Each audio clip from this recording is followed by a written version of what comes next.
Maritime Labor Convention or MLC 2006, Regulation 2.3, deals with the hours of work and hours of rest for seafarers. The MLC 2006 requires that a country regulate either hours of work or hours of rest in accordance with the parameters set in Standard A 2.3.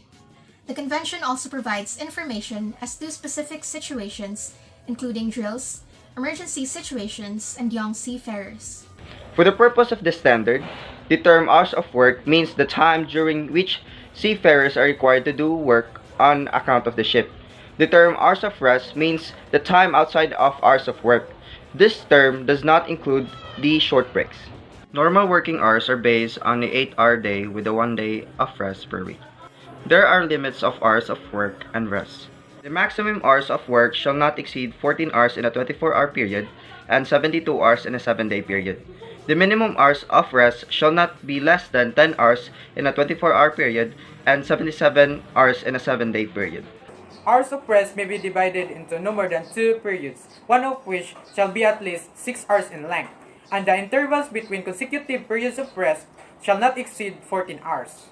These hours applied for all vessels that fall under one or all of the following categories. First, to publicly or privately owned vessels. Second, to vessels engaged in voyages by sea. Third, to vessels engaged in commercial maritime operations such as transport of cargo or passengers and purpose of trade.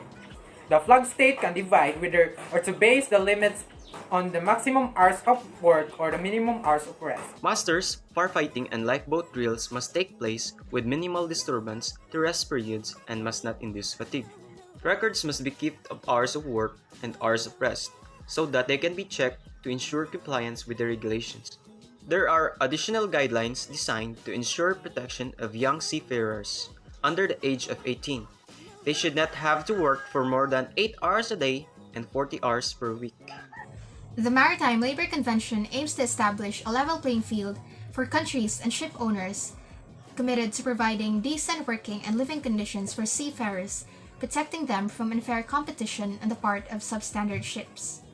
Establishing either maximum hours of work or minimum hours of rest is essential in order to protect seafarers against fatigue due to excessive demands on their time, and to ensure in the interests of safety that hours of work or overtime, in particular, does not exceed levels that are compatible with a safe and efficient discharge of duties on board.